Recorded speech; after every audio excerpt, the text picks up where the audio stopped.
வார்த்தைக்கு நாம் செல்வதற்கு முன்பாக கண்களை மூடி ஜெபம் செய்வோம். கிருபையும் இரக்கம் நிறைந்த எங்கள் ஆண்டவராய் இயேசு கிறிஸ்துவே, இந்த காலை வேளையிலே ஆண்டவராய் இயேசு கிறிஸ்துடைய வார்த்தையை நாங்கள் கேட்க இருக்கிறோம். இதனாலே அடியான் மூலமாக பிரசங்கம் பண்ண இருக்கிற வார்த்தை மிகுந்த ஆசீர்வாதமாய் ஜனங்களுக்கு மாற்றித் தர வேண்டுமாய் கெஞ்சுகிறதற்காக சமாதானத்தினாலும் சந்தோஷத்தினாலும் பிள்ளைகளை நிரப்புங்க. இயேசுவை நாம் வெளியிடுகிறாவே. ஆமென். கர்த்தர் நல்லவர் என்பதை ருசித்து பாருங்கள் என்ற வாக்குத்தத்தத்தின்படி இயேசு கிறிஸ்துவினுடைய சில போதனைகளை குறித்து நான் இந்த நாளே பிரசங்கம் பண்ணிருக்கோம். இயேசு கிறிஸ்து வாழ்க்கையிலே சில போதனைகளை சொல்லியிருக்கிறார். நீதிமொழியின் புத்தகம் 1ஆம் அதிகாரம் 8ஆம் வசனத்துல நாம் வாசித்திருக்கிறோம். உன் தகப்பன் புத்தியை கேள், உன் தாயின் போதகத்தை தள்ளாதே. அன்பான தேவ பிள்ளைகளே, உன் தகப்பன் புத்தியை கேள், உன் தாயின் போதகத்தை தள்ளாதே. இன்ற உலகத்தில் நம்முடைய பிள்ளைகளுக்கு நாம் ஆலோசனை சொல்வதும் புத்தி சொல்வதையும் அவர்கள் கேட்கிறார்களா என்றால் அது ஒரு கேள்விக்குறியாக இருக்கிறது. ஆனால் வேதத்தில் சொல்லியிருக்கிறது, உன் தகப்பன் புத்தியை கேள். நீ புத்தியை பெற்றுக்கொள்ள வேண்டுமானால் உன் தகப்பனிடத்தில் இருந்து நீ என்ன செய்யணுமாம்? புத்தியை கற்றுக்கொள்ள வேண்டும். அல்லேலூயா. உன் தகப்பன் புத்தியை கேள், தாயின் போதகத்தை தள்ளாதே. போதகம் வேறு, புத்தி வேறு. இந்த உலகத்தில் நீ வாழ வேண்டும் என்றால் உனக்கு புத்தி மிகவும் அவசியமாக தேவைப்படுகிறது. அறிவு கற்றது கையளவு, கல்லாதது உலகளவு என்று சொல்லப்பட்டிருக்கிறது. அன்பான தேவ பிள்ளைகளே, உன்னுடைய தகப்பனார் இந்த உலகத்தில் அநேக காரியங்களிலே அவர் அனுபவத்தின் மூலமாக உனக்கு சொல்லக்கூடிய நன்மை தீமை தக்க ஒரு போதனை நீ ஏற்றுக்கொண்டு அவருடைய ஆலோசனையின்படி நீ நடப்பாயானால் இந்த உலகத்துல நீ ஆசீர்வாதமாயிருப்பாய். ஆவிக்குரிய தகப்பனாகிய இயேசு கிறிஸ்து நம்முடைய வாழ்க்கையிலே ஒரு சில போதனைகளை சொல்லியிருக்கிறார், ஒரு முன்மாதிரியை வைத்திருக்கிறார். அன்பான தேவ பிள்ளைகளே, தகப்பன் புத்தியை கேட்கிற பிள்ளைகள் அவருடைய வாழ்க்கையிலே மிகுந்த ஆசீர்வாதமாக இருப்பார்கள். ஆமென். தாயின் போதகத்தை என்ன செய்யக்கூடாதுன்னா தள்ளாதே. தகப்பன் புத்தியை கேள், தாயின் போதகத்தை என்ன செய்யக்கூடாது? இந்த ஆலோசனை, அப்பா சொல்றதை கேளுப்பா, நல்ல பிள்ளையா இருப்பான், நல்லா படிப்பான், உன் வாழ்க்கையில வேதத்தை வாசி என்று சொல்லி தாயார் சொல்லும் பொழுது அந்த ஆலோசனை கேட்டு நடக்கக்கூடிய பிள்ளைகள் வாழ்க்கையில என்ன செய்வார்கள்? எப்படி இருப்பாங்க? சந்தோஷத்தோடு சமாதானத்தோடு இருப்பார்கள். அல்லேலூயா. பூமியிலே உன் ஆயுசு நாட்கள் நீடித்திருப்பதற்கு உன் தகப்பன் தாயையும் கனம் பண்ணுவாயாக. அன்பான தேவ பிள்ளைகளே, பள்ளிக்கூடத்தில் சொல்லி கொடுத்திருக்கிறார், அன்னையும் பிதாவும் முன்னறி தெய்வம் என்று சொல்லி. இதனாலே ஆசிரியர்கள் உனக்கு அறிவை கற்றுக் கொடுக்கிறார்கள். தகப்பன் உனக்கு புத்தியை கற்றுக் கொடுக்கிறார். எவ்வாறு கற்றுக் கொடுக்கிறார்? He is a role model for you. Your father is a role model. நீ உன் தகப்பனுடைய நடத்தை, உன் தகப்பனுடைய வாழ்வை பார்த்து நீ பின்பற்ற வேண்டும் என்றால் உன் தகப்பன் இயேசுவை போல இருக்க வேண்டும். இயேசுவிடத்தில் அவர் தன் வாழ்க்கையை ஒப்பு கொடுத்து இயேசுவை போல வாழ்வாரானால் மிகுந்த ஒரு ஆசீர்வாதமாக இருக்கும். அவர் ரட்சிப்பை பற்றி சொல்லியிருக்கிறார். இயேசுனுடைய போதனை என்னென்ன? ரட்சிப்பு. இந்த உலகத்தில் ரட்சிப்பு இல்லாம ஒன்றும் செய்ய முடியாது. யோவான் 3:17 சொல்லியிருக்கிறார், உலகத்தை ஆக்கினைக்குள் தீர்க்க வராமல் இந்த உலகத்தை ரட்சிக்கும்படியாக தன்னுடைய குமாரனை அனுப்பினார் என்று பார்க்கிறோம். யோவான் புத்தகத்தில் வாசிப்பாரு. யோவான் புத்தகம் 3ஆம் அதிகாரம் 1 நீங்க வாசித்தீங்கன்னா உங்க இல்லங்களில் போய் வாசிச்சு பாருங்க. அங்கே ரட்சிப்பை குறித்து சொல்லப்பட்டு இருக்கிறது. நான் இப்பொழுது லூக்கான் புத்தகம் 7:47 48 வாசிப்போம். லூக்கான் புத்தகம் 7ஆம் அதிகாரம் 47வது வசனத்தையும் 48 உங்க இல்லங்களிலே நீங்கள் யோவான் புத்தகம் 3ஆம் அதிகாரம் 1 15 வரைக்கும் போய் வாசிச்சு பாருங்க. அங்கே ரட்சிப்பை குறித்து தெளிவாக சொல்லப்பட்டிருக்கிறது. ஆமென். ஆதலால் நான் உனக்கு சொல்கிறேன், நீ செய்த அநேக பாவங்கள் மன்னிக்கப்பட்டு இவர் மிகவும் அன்பு கூர்ந்தாலே எவனுக்கு கொஞ்சம் மன்னிக்கப்படுகிறதோ அவன் கொஞ்சமாய் அன்பு கூறுவான் என்று சொல்லி லூக்கான் புத்தகம் 7ஆம் அதிகாரம் 47-48 அவளை நோக்கி பாவங்கள் மன்னிக்கப்பட்டது உன் பாவங்கள் மன்னிக்கப்பட்டது என்றார்.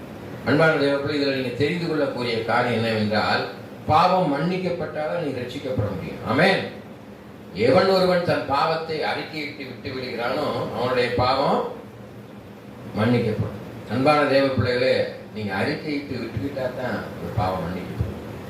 பாவம் மன்னிக்கப்பட்டாதான் நீ ரட்சிக்கப்பட முடியும். ஆமென். அல்லடியா, பிறருடைய தப்பிதங்களை நீங்கள் மன்னியாதிருந்தால் பரமபிதா உங்கள் தப்பிதங்களை மன்னியாதிருப்பார்.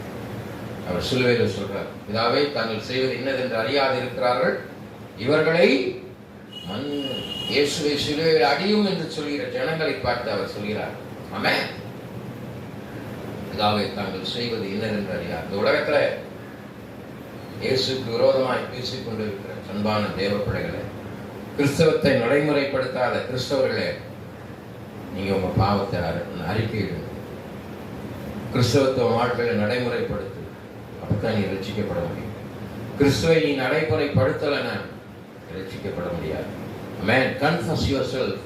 ஆண்டவரே, இனி நான் அல்ல, எனக்குள்ளாக இருக்கிற பாவத்தை நீங்க எடுத்துக்கொள்ளுங்க. ஆமென். Jesus will do wonders. உன்னால செய்ய முடியாது, இயேசுவால செய்ய முடியும் என்று சொல்லியிருக்கு. அன்பான தேவ பிள்ளைகளே, அது மாத்திரமல்ல, ஆலோசனை, எதிரிகளை நேசித்தல் போன்ற காரியத்தில் அவர் பலமுள்ளவராக இருக்கிறார். அவர் நல்லவராக இருக்கிறார். நாம் வாசித்து பார்க்கிறோம். மத்தேயு புத்தகம் 19ஆம் அதிகாரம் 21வது வசனத்துல, கொடுங்கள் அப்பொழுது உங்களுக்கு கொடுக்கப்படும். இன்னைக்கு கொடுக்கிற சிந்தனையில இயேசுவை வச்சிருக்கிற, இயேசுடைய அன்பை வச்சிருக்கிற நீ மாத்திரம் பரலோகத்துக்கு போகணும்னு நினைக்க கூடாது. அவர் சொல்ற ஆலோசனை, உன்னை போல பிறனை நேசி, கொடு. இயேசுவை இடத்துல கொடு. ஆமென். வாசிங்க. அதற்கு இயேசு பூரண சத்குருனாய் நீ இருக்க விரும்பினால் போய் உனக்கு உண்டானவைகளை விற்று தரித்திரருக்கு கொடு. அப்பொழுது பரலோகத்தில் உனக்கு பொக்கிஷம் உண்டாயிருக்கும். பின்பு என்னை பின்பற்றி வா. நீ இயேசுவை முதல் பின்பற்றி இருப்பாய் வேண்டும் என்றால் உனக்கு உண்டானவைகளை விற்று தரித்திரருக்கு கொடுன்னு சொல்றார். ஆமென். அப்பதான் நீ என்னை பின்பற்றி வர முடியும். அதான் ஆண்டு சொல்ற, 2 இருந்தா உன்னை கொடு. இல்லையா? இன்னைக்கு எத்தனை பேர் கொடுக்கக்கூடிய மனப்பான்மை? இயேசுவை பெற்றுக்கொண்ட நீ முதலாவது இயேசுடைய அன்பை பிறருக்கு பகிர்ந்து கொடுக்க பாருங்க. நீ மாத்திரம் நல்லவனாக இருக்கணும், நீ மாத்திரம் நீதிமானாய் வாழ வேண்டும் என்று சொல்லி சுயநலமாக இல்லாதபடி பிறருக்கு கொடுக்கக்கூடிய சிந்தனை உடையவனாக இருக்கிறேன் என்று வந்து பாரபிள்ஸ், உவமைகளை சொல்லி அங்கே சொன்னார் என்று பார்க்கிறோம். அல்லேலூயா. அவர் அந்த வாழைப்படத்துல சொல்கிறார், உனக்கு உண்டானதை விற்று தரித்திரன் கொடு, அப்புறம் நீ என் பின்னால வா. அல்லேலூயா. ஒருவன் என்னை பின்பற்றி வர வேண்டும் என்றால் தன் சிலுவையை எடுத்துக்கொண்டு என் பின்னே வா. வாழ்க்கையில கஷ்டம் இருக்கும், போராட்டம் இருக்கும்.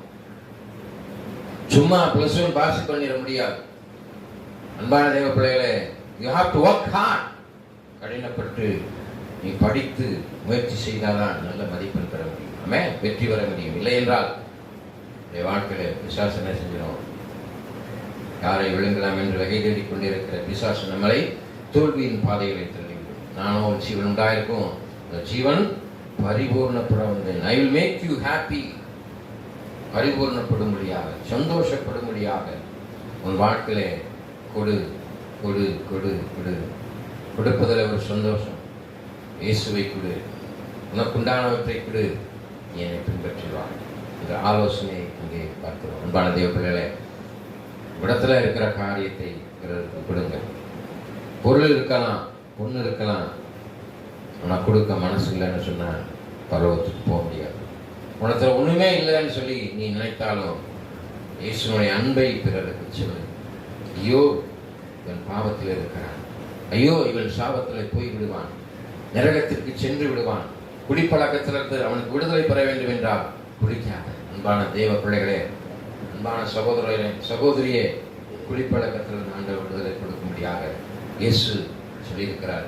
பிடிக்காதீங்க, பாவத்திலிருந்து வெளியே வாங்கன்னு சொல்லி நீங்கள் இயேசுவை கொடுங்க, கர்த்தர் உங்களை அபரிதமாக ஆசீர்வதிப்பார் என்றார். ஆலோசனை சொல்லியிருக்கிறார். You have to pray for your enemy. ஜெபம், இடைவிடாம ஜெபம். உங்க குடும்பத்துல போராட்டமா, உங்க குடும்பத்துல பிள்ளைய கஷ்டப்படுதா, உன் குடும்பத்துல உன் பிள்ளை உன் பேச்சை கேட்க மாட்டேங்குதா, kneel down and pray. ஆண்டவரே, என்னுடைய பிள்ளைகளை மேலே கர்த்தரை போட்டுக்கிறேன். பிள்ளைகள் கர்த்தரால் வரும் சுதந்திரம் நீர் சொல்லியிருக்கிறீங்க. ஆண்டவரே, ஆண்டவரே, சபை மக்களை உங்களை கர்த்தரை கொடுக்கிறேன். இந்த உலகத்தில் உள்ள மனிதர்களை உங்களை கர்த்தரை கொடுக்கிறேன். பகுதியில் உள்ள மக்களை நான் உங்களை கர்த்தரை கொடுக்கிறேன் என்று சொல்லி பிறருக்காக நீங்க என்ன செய்ய வேண்டும், ஜெபிக்க வேண்டும் என்ற ஆலோசனை சொல்றார். யோவான் புத்தகம் 14 அதிகாரம் 13, 14 வாசிப்பாருங்க. யோவான் புத்தகம் 14 அதிகாரம் 13, 14 வாசிப்பாருங்க. அல்லேலூயா.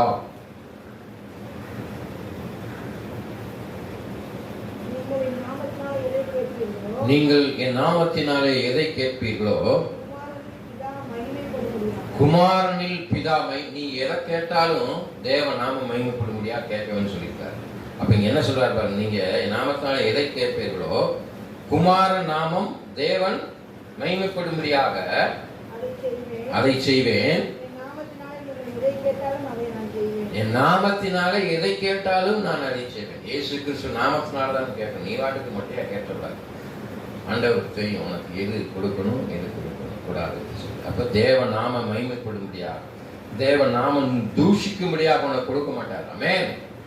உனக்கு நிறைய காசு கிடைச்சிச்சுன்னா அதனால தேவ நாமம் தூஷிக்கப்படும் என்றால் கொடுக்க மாட்டார். உனக்கு நல்ல அறிவு, அந்த அறிவை நீ சரியாக பயன்படுத்துவாய், பிறருக்கு அந்த அறிவு பிரயோஜனமாக இருக்கும் என்று சொன்னால் உனக்கு ஞானத்தை தருவார். தலக்க நான் பிடிச்சேன்னா உனக்கு தர மாட்டார். ப்ரௌட்னஸ்.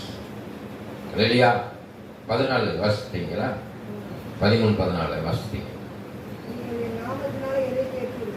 நீங்கள் என் நாமத்தினாலே எதை கேட்பீர்களோ குமாரனில் பிதா மகிமைப்படும்படியாக அதை செய்வேன். எதை நாமத்தினாலே எதை கேட்டாலும் செய்வேன். என்ன நீ கேட்டாலும் செய்வார். தேவ நாமம் மகிமைப்படும்படியாக உங்க ஜெபங்களை எதை கேட்டாலும் ஆண்டவர் செய்வார். கேளுங்கள், அப்பொழுது உங்களுக்கு கொடுக்கப்படும். Ask, you will receive. First we have to seek the Lord Jesus Christ. கர்த்தரை தேடணும். கர்த்தரை தேடாம நீ வாடி கேட்டுக்கிட்டு இருக்க முடியாது. You have to choose the Lord Jesus. Come into my life. இயேசுவே என் வாழ்க்கையில வாங்க. என் வாழ்க்கையில் இருக்கிற காரியத்தை முதலாவது மாற்றி போடுங்க. நான் சாட்சியுள்ள ஜீவியம் வாழும்படியாக, பிறருக்கு நான் பிரயோஜனமாக இருக்கும்படியாக, அநேகருக்கு நான் ஆசீர்வாதமாக இருக்கும்படியாக என்னை மாற்றி போடுங்க என்று சொல்லி கேளுங்க. அல்லேலூயா. நான் இயேசு எனக்கு வைத்திருந்த முன்மாதிரியை போல வாழ்வேன் என்று சொல்லி அவர்கிட்ட கேளுங்க. அவர் சொல்ற ஆலோசனை அப்பதான் கொடுங்க. இயேசுடைய அன்பை நீங்கள் கொடுங்கள் என்று சொல்லி இருக்கிறார். அது மாத்திரமல்ல, யோவான் புத்தகம் 16, 23, 24 பாருங்க. யோவான் புத்தகம் 16, 23, 24 ஆகிய வசனங்களை வாசிக்கிறேன். என் நாளிலே என்னிடத்தில் ஒன்றும் கேட்க மாட்டீர்கள். பாருங்க, மெய்யாகவே மெய்யாகவே என்று 2 முறை உண்மையாக உண்மையாக நான் உங்களுக்கு சொல்றேன். நீங்கள் என் நாமத்தினாலே பிதாவிடத்தில் கேட்டுக்கொள்கிறது எதுவோ அங்கே போய் இயேசு கிறிஸ்து லாசருடைய அந்த சரீரத்தின் முன்னால நிற்கிறாரு. அவன் இறைந்து போய் 3 நாள் ஆயிடுச்சு, அவன் சரீரம் அழுகி நாரம் என்று அங்கே சொல்கிறார்கள். அப்பொழுது இயேசு கிறிஸ்து அந்த இடத்துல சொல்றார், அந்த இடத்துல தான் பிதாவிடத்துல கேட்கிறார், ஆண்டவரே அவனை உயிர் தெழுவதற்கு செய்யவா என்று சொல்லி அவர் கேட்கிறார். அதே போல நீங்க கேளுங்க,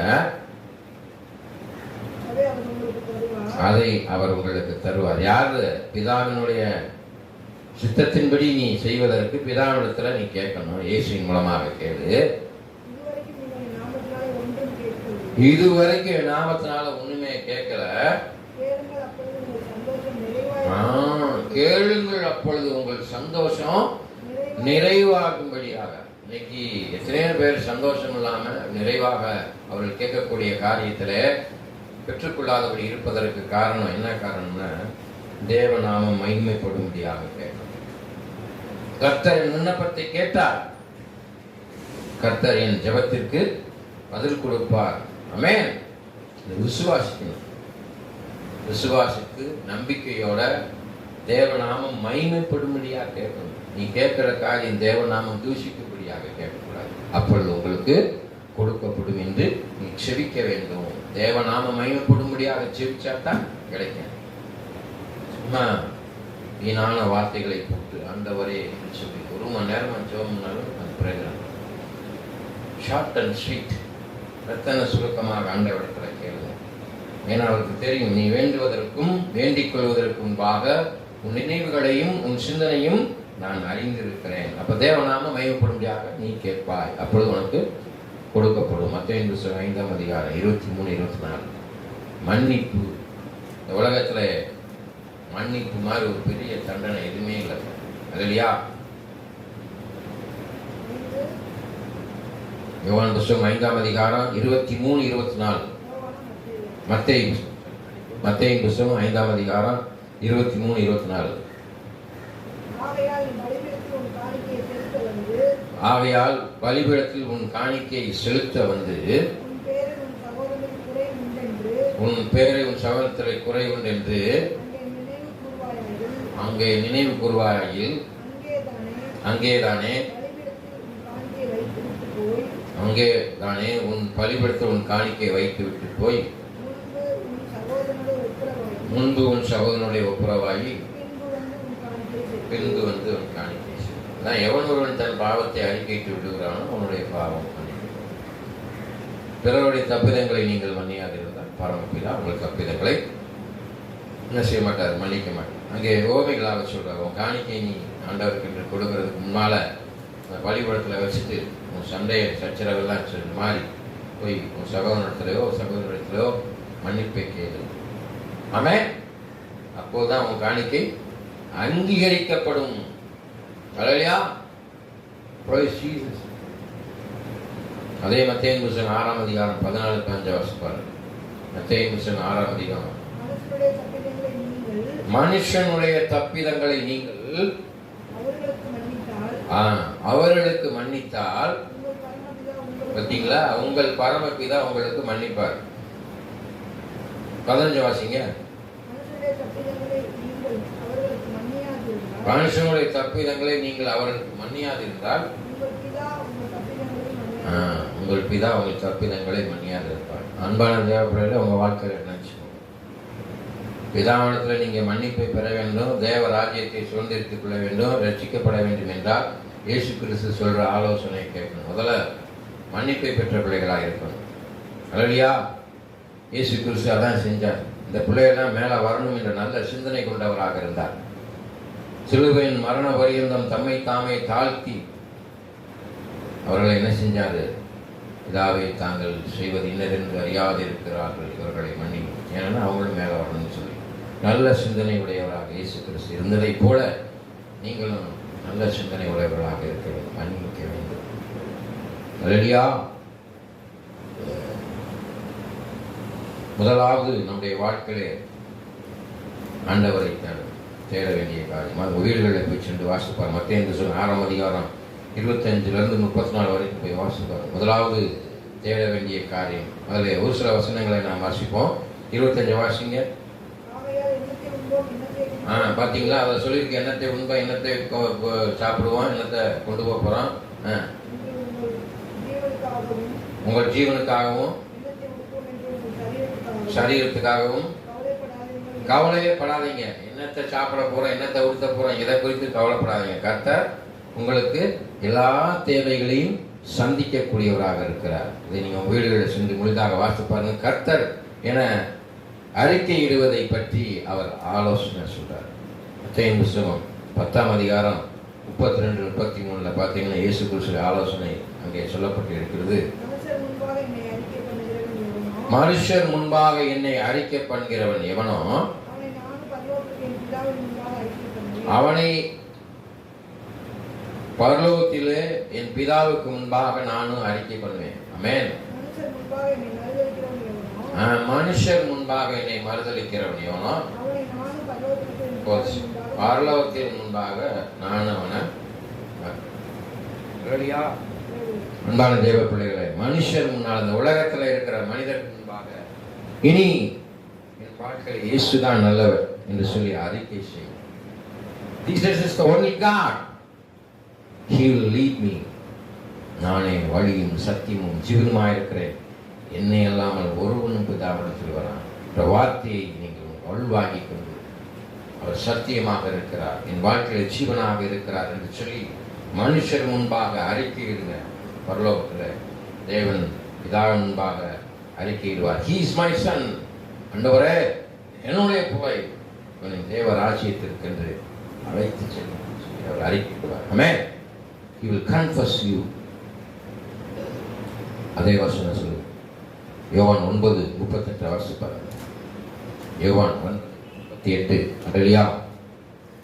யோவான் 9ஆம் அதிகாரம் 38வது வசனத்தை வாசிங்க.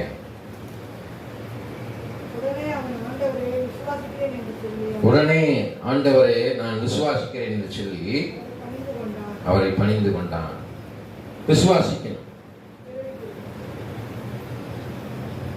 ஆண்டவர் அந்த குருடனை பார்த்து நீ விசுவாசிக்கிறாயா என்று கேட்டபோது ஆமென், ஆண்டவரை நான் விசுவாசிக்கிறேன். கண்கள் திறக்கப்படும். இன்னைக்கு எத்தனையோ ஜனங்கள் குருடாக இருக்கிறீர்கள், இயேசுவை அறிந்திருக்கிறீர்கள், ஆனால் இயேசு கிறிஸ்துவை ஏற்றுக்கொண்டு இயேசுவின் வாழ்க்கையில் அற்புதம் செய்வார் எத்தனை பேர் விசுவாசிக்கிறீங்க? ஆமென். சோம்பேறித்தனம்.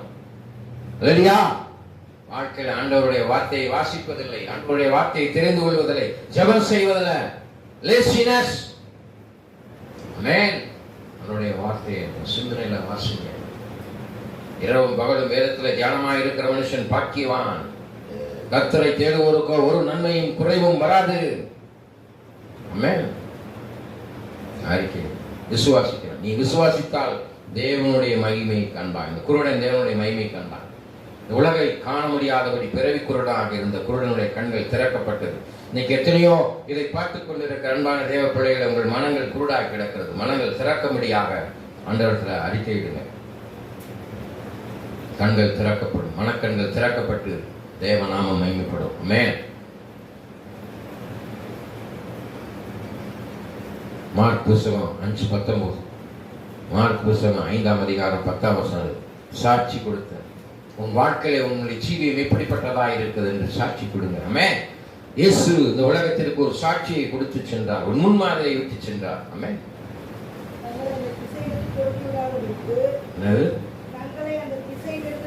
தங்களை அந்த திசையில் இருந்து துரத்தி விடாதபடிக்கு அவரை மிகவும் வேண்டிக் கொண்டார். மார்க் 5:19 5:19 சொன்னேன். 5ஆம் அதிகாரம் 19ஆம் வசனம். இயேசு அவனுக்கு உத்தரவு கொடாமல் நீ உன் இனத்தாரிடத்தில் உன் வீட்டிற்கு போய் கர்த்தர் உனக்கு இறங்கி உனக்கு செய்தவைகளை எல்லாம் அறிவு. என்ன சொன்னாரு? அதான் அந்த கடைசியில் என்ன சொன்னாரு? அறிவியும். யார்கிட்ட சொல்றாரு? லேகியன் பிசாசுகிட்ட. அல்லேலூயா. கர்த்தர் உனக்கு செஞ்ச காரியத்தை அறிவி. அதுதான் உங்களை வந்து சாட்சி சொல்றோம். கடந்த வாரம் முழுவதுமாய் ஆண்டவராகிய இயேசு கிறிஸ்து உங்களுக்கு செய்த நன்மைகளை நீங்கள் வந்து சாட்சி சொல்லணும். வாய்ப்பு அளிக்கப்படுகிறது. அல்லேலூயா. கர்த்தருக்கு சாட்சியாக இருக்கிறது. உன்னை குறித்து பரிசுத்த ஆவியானவர் சாட்சி கொடுக்கக்கூடியவர்களாக ஜீவிக்க வேண்டும். ரட்சிப்பு நிச்சயம். யோவான் 3:16 சொல்லியிருக்கு. 16-18 வாசிங்க. யோவான் 3ஆம் அதிகாரம் 16, 18, 36 ஆகிய 3 வசனங்களை வாசிங்க. கரெக்டா வாசிங்க. யோவான் 3ஆம் அதிகாரம் 16 வசனம். தேவன் தன்னுடைய ஒரே பேரான குமாரனை தேவன் தன்னுடைய ஒரே பேரான குமாரனை விசுவாசிக்கிறவன் எவனோ விசுவாசிக்கணும். எவனோ அவன் கெட்டு போகாமல் நிச்சய ஜீவனை அடைமடிக்கு அவளை தந்தருளி இவ்வளவாய் உலகத்தில் அன்பு கொண்டார். இது ரட்சிப்பினுடைய நிச்சயம். அவர் உலகத்துல உனக்கு நான் அன்பு கூறுவதற்கு ரட்சிப்பின் நிச்சயமாக அன்பு கொண்டிருக்கிறார். தந்தர் என்று பார்க்கிறோம். 18 வாசிக்க. அவரை விசுவாசிக்கிறவன் ஆட்களிக்குள்ளாக தீர்க்கப்படான். விசுவாசியாதவனோ தேவனுடைய ஒரே பேரான குமாரனுடைய நாமத்தில் விசுவாசம் இல்லாதபடியினால் பார்த்தீங்களா ஆக்கனை தீர்ப்புக்கு ஆகிறேன். அப்ப 3:16 சொல்லி இருக்கிறது, இயேசு கிறிஸ்துவை விசுவாசிக்கிற எவனோ அவன் என்ன செய்ய முடியும்? பரலோக ராஜ்யத்துக்கு வர முடியும். விசுவாசிக்காதவன் ஆக்கினைக்குள்ளாக தீர்க்கப்படுவான். ஆக்கினைக்குள்ளாக நீங்கள் தீர்க்காமல் இருக்கணும்னு இயேசு கிறிஸ்து இந்த உலகத்திற்கு வந்தார். எனக்காக தன் சிலுவையை சுமந்தார். என் பாவத்தின் சிலுவையை சுமந்து முடித்தார். இயேசு இனி என் வாழ்க்கையில அற்புதத்தை செய்வார். இனி நான் பாவம் செய்வதில்லை. கலாத்தியர் 2:20 விசுவாசிங்க. அதே வசனம் 36 வாசிங்க. யோவான் 3:36 வாசிங்க. குமாரனத்தில் விசுவாசமாய் இருக்கிறவன் அப்ப இயேசுவை விசுவாசிக்கிறவன் எதை உடையவனாக இருக்கிறான்? நித்திய ஜீவனை உடையவனாக இருக்கு. நீ நித்திய ஜீவனை பெற வேண்டும். கிறிஸ்தவன் நித்திய ஜீவனை பெறணும். நித்திய ஜீவனை பெறக்கூடாது, ஆக்கினைக்குள்ளாக போகணும். 3:18 சொல்லியிருக்கு. அப்படி இருக்கக்கூடாது. குமாரனை விசுவாசியாதவனா ஜீவனை அழிவில்லாத வாழ்வை காண்பதில்லை. தேவனுடைய கோபாக்கினைக்குள் நீங்கள் ஆகாதபடி இயேசுவை விசுவாசித்து நிச்சய ஜீவனை பெற்றுக்கொள்ள வேண்டும். ஆமென். இதுதான் ரட்சிப்பினுடைய நிச்சயம். அதே யோவான் 5:24 வருஷம் பார்த்தீங்கன்னா சொல்லியிருக்கு. 5:24 வருஷங்க. யோவான் 5ஆம் அதிகாரம் வசனத்தை கேட்டு என்னை அனுப்பினவரை விசுவாசிக்கிறவனுக்கு நித்திய ஜீவன் உண்டு.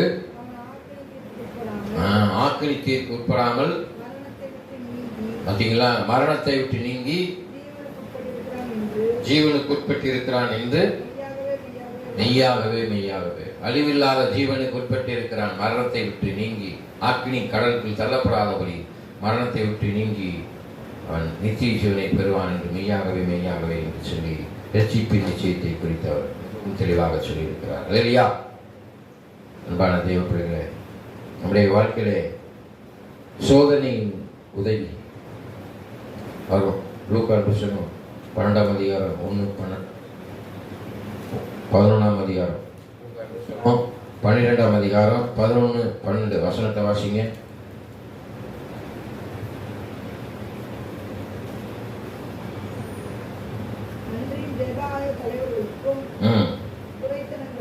துரைத்தனங்களுக்கும் துரைத்தனக்காரர்களுக்கும் அதிகாரம் உள்ளவர்களுக்கும் முன்பாக உங்களை கொண்டு விடும் பொழுது